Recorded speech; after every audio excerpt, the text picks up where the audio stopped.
Welcome students to the Assam Tribune analysis of 3rd September 2020. So this Assam Tribune analysis is based on the APSC new pattern. However, this is also useful for the UPSC and the other state government examinations.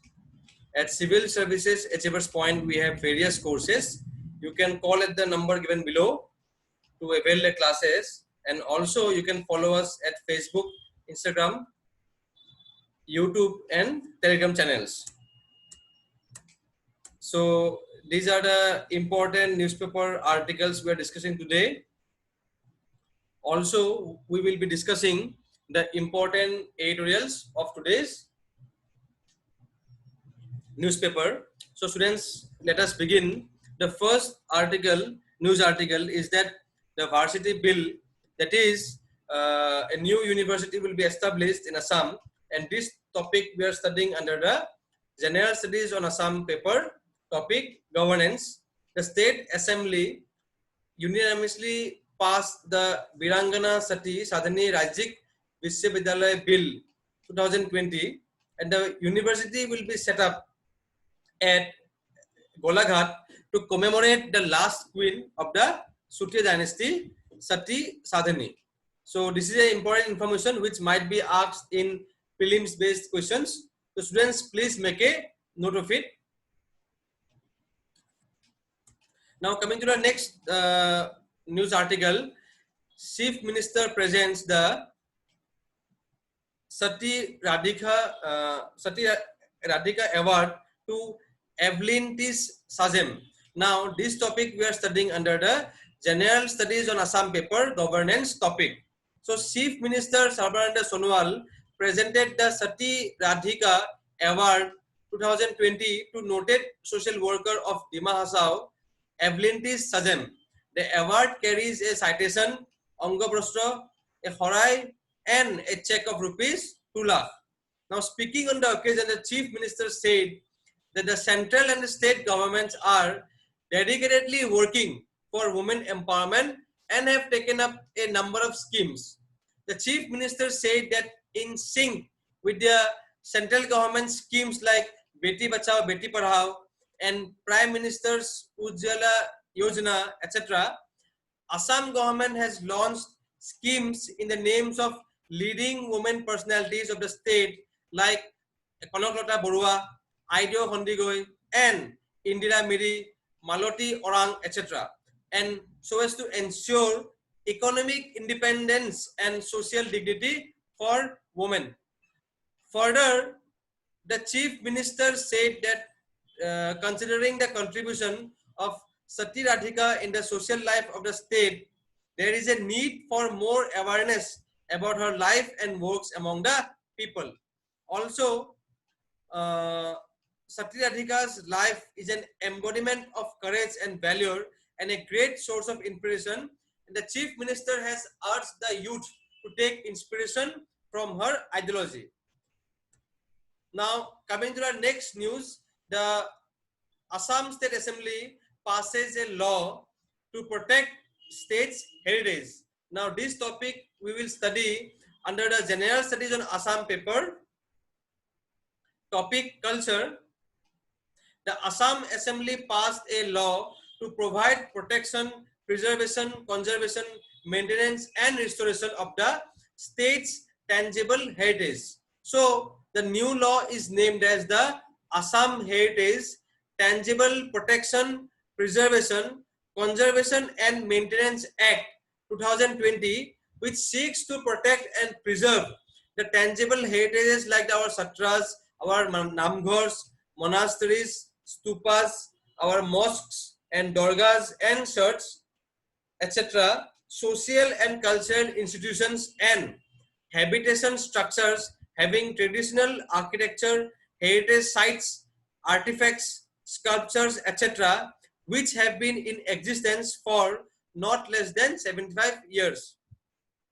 The law will seek to develop, restore and promote these heritages to safeguard them from encroachments and damages in alignment with the objective contained in Clause 6 of Assam Accord to ensure legislative and administrative safeguards of the heritage of the in the state of Assam. So this law is in accordance with the Clause 6 of Assam, because the Clause 6 of the Assam Accord specifically mentions the protection of Assamese culture, the safeguards with legislative and administrative frameworks. So this is a part of the legislative framework of the tangible culture of Assam. Now coming to the next topic, new norms of parliament session, no question hour and curtail 0 hour. Now this topic we are studying under the General Studies 2 paper, topic polity. There will be no question hour, a curtail 0 hour and no private members bills during the upcoming monsoon session of parliament. Now what is a private member? Private members are the members of the parliament who are not from the government. So the Lok Sabha and the Rajya Sabha secretaries have decided, and prompting, and this has raised the opposition leaders have raised objection to it and accused the government for trying to disrupt the democracy in the name of the COVID-19 pandemic, and the act of reducing the parliament to merely a notice board. Further, except for the first day, the Rajya Sabha will sit in the morning shift and the Lok Sabha will sit in the evening. There will be no question hour during the session. In view of the request of the government owing to the prevailing extraordinary situation due to the COVID-19, the Speaker has directed that no day be fixed for the transaction of private members' business during the session. According to the sources, the government has reached out to the opposition, sharing its compulsions to not hold the question hour in wake of the pandemic. Now coming to the next topic, China seeks to set up military logistic facilities mainly in Pakistan, Sri Lanka and Myanmar.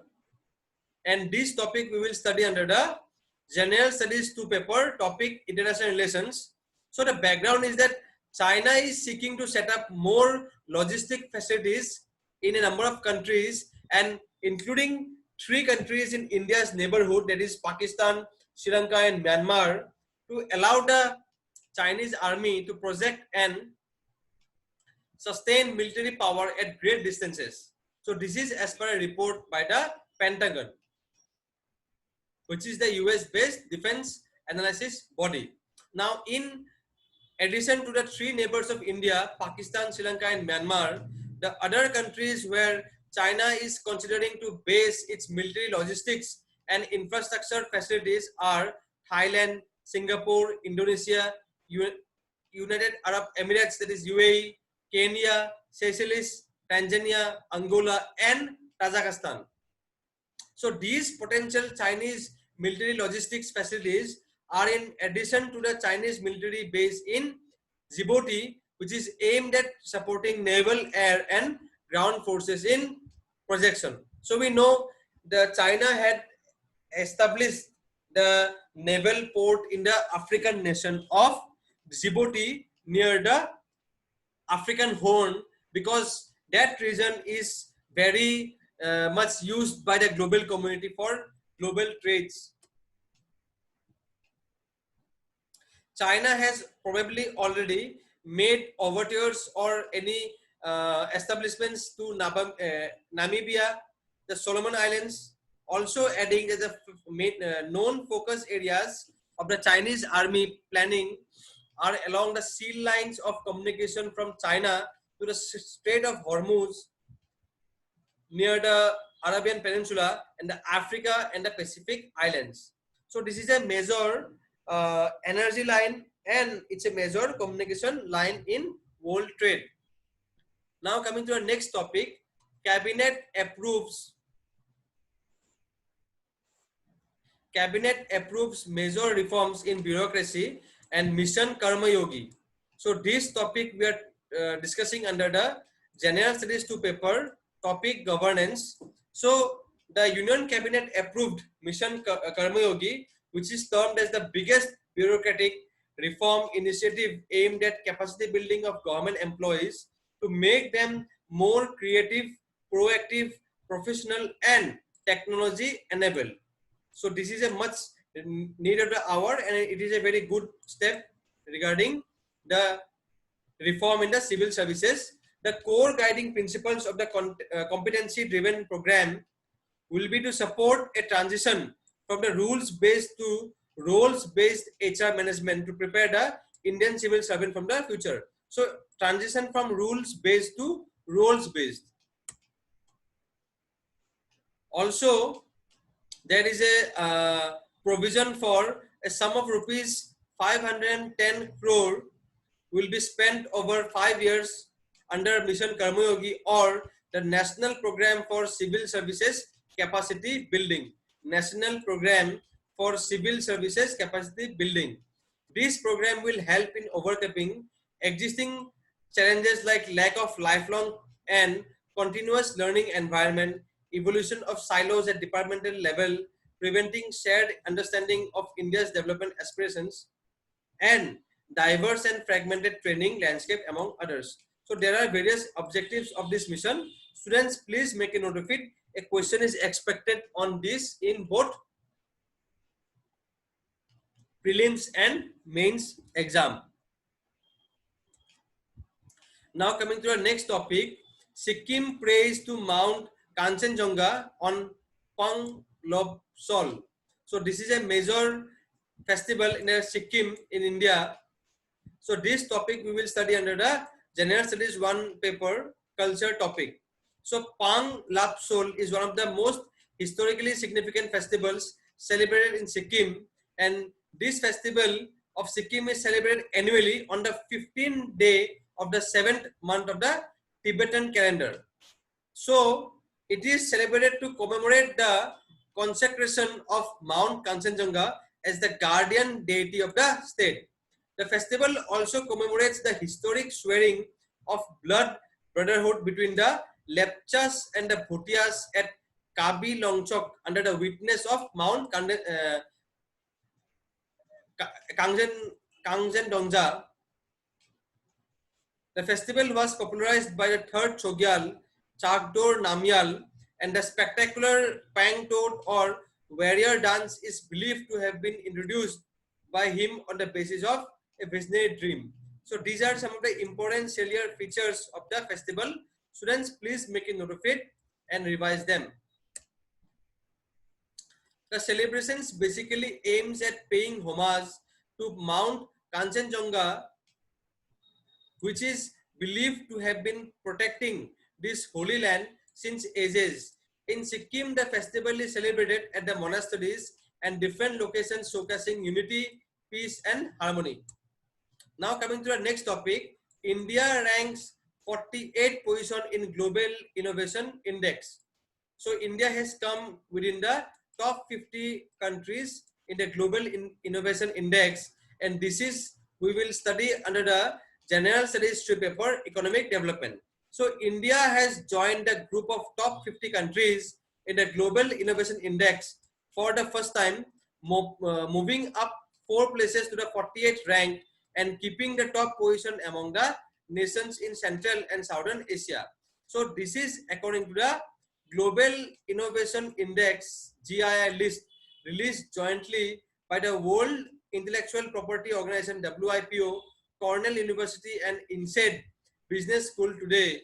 The rankings show stability at the top, but a gradual eastward shift.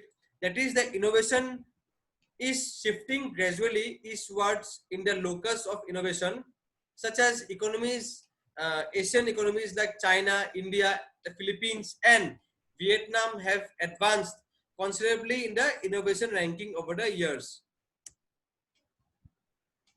So India ranks in the top 15 in indicators such as ICT, services exports, government online services, graduates in science and engineering, and R&D intensive global companies. The metrics include institutions, human capital, research, infrastructure, market, sophistication and business sophistication, knowledge and technology outputs and creative outputs.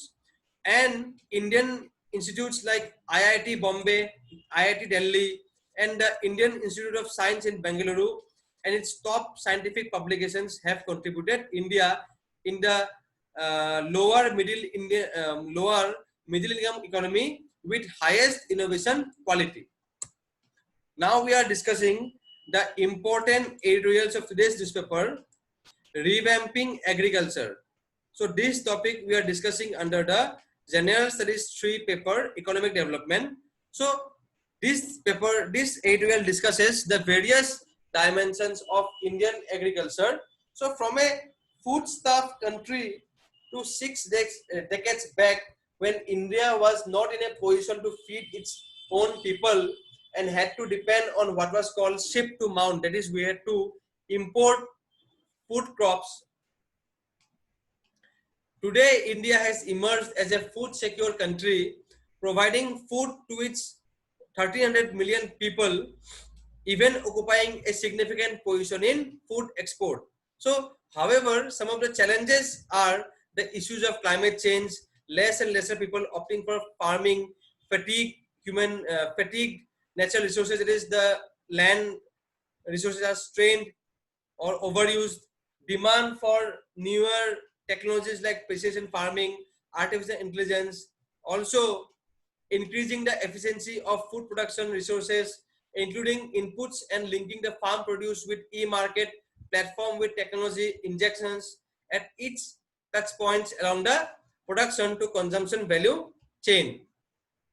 Price realization is affected by the APMC Act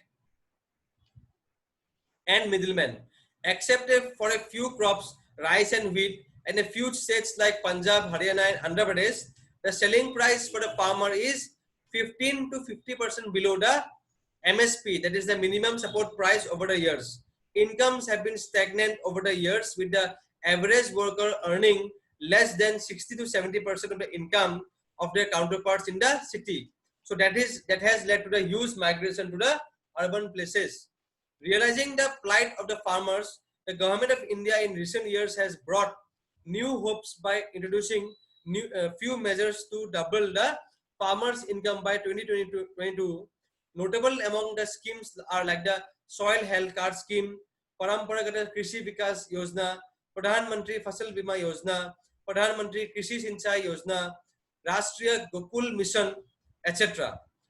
Some educated young people started different agricultural activities like dairy farming, pig farming, integrated fish farming, organic farming by availing loan, bank loan or personal loan with a hope that they would earn their livelihood besides generating employment. Though few of them were successful, the COVID-19 pandemic coupled with the African swine fever in Assam and Arunachal Pradesh, post effect of Amphan, flood in many parts of Assam, Bihar, Uttar Pradesh, etc. These have discouraged many of the young entrepreneurs. While analyzing the factors responsible for slow economic growth in the country, the government of India realized that one of the options to bring back the growth in the economy is to tune to the modest tune of 4% in this fiscal. Agriculture has to play a very proactive role by taking the advantage of the favorable rainfall pattern. So government has realized, so as to bring the economic growth back in tune, agriculture has a major role to play, as it is favored by the rainfall pattern, as it is indicated by the Indian Meteorological Department IMD, coupled with the much desired measures announced by the government of India. Also, to give further boost to the agriculture sector, the government of India, through its Atmanirbhar Bharat initiative, has announced 8 concrete measures to bringing back the momentum in agriculture sector, with a slogan of vocal for local, so as to empowering agrarian India and the other allied industries, with budget provision of about rupees 1.63 lakh crore in different areas like agri infrastructure fund for farm grade infrastructure for farmers. Also, along with this, formation of micro food enterprises, Pradhan Mantri Matsya Sampada Yojana for fishery, National Animal Control Disease for poultry and Animal Husbandry Infrastructure Development Fund, promotion of cultivation of medicinal plants, beekeeping activities, and to extend Operation Top, that is tomato, onion, and potato. So, top initiative is for the frequently or most easily perishable vegetables. To facilitate the seamless growth in agriculture by utilizing the fund under Atmanirbhar Krishi, Atmanirbhar Bharat, the government has decided a major step to promulgate these three separate ordinances, viz. Amendments to the Essential Commodities Act 1955, Farming, Produce, Trade and Commerce Ordinance 2020, and Farmers Empowerment and Protection Agreement on Price Assurance and Farm Services Ordinance 2020, so as to it will give a push to the agriculture, marketing and commodities trade reforms in the country. It's a bold reform, and announcing it now shows that the government wants to convert this COVID-19 crisis into an opportunity for farmers. The ordinances, once implemented, would bring down the curtains on the decades-old agricultural produce market committees regulation, that is the APMC system that regulates buying and selling farm produce. So these ordinances and these provisions will bring reforms to the APMC system. The prevailing APMC regulates regular farmers to only sell to licensed middlemen in notified markets, usually in the same area where farmers reside, rather than in an open market. However, for its effective implementation of the reforms, the state government should also abolish their APMC Act to bring uniformity and clarity in agricultural markets across the country for farmers to get a better price for their produce. So this editorial was very important, and many important points are made. Students, please make a note of it and use these points in our mains answers wherever applicable. So this was today's current affairs discussion. Thank you for watching this class. I hope it was useful in your exam preparation. Thank you. Thank you very much.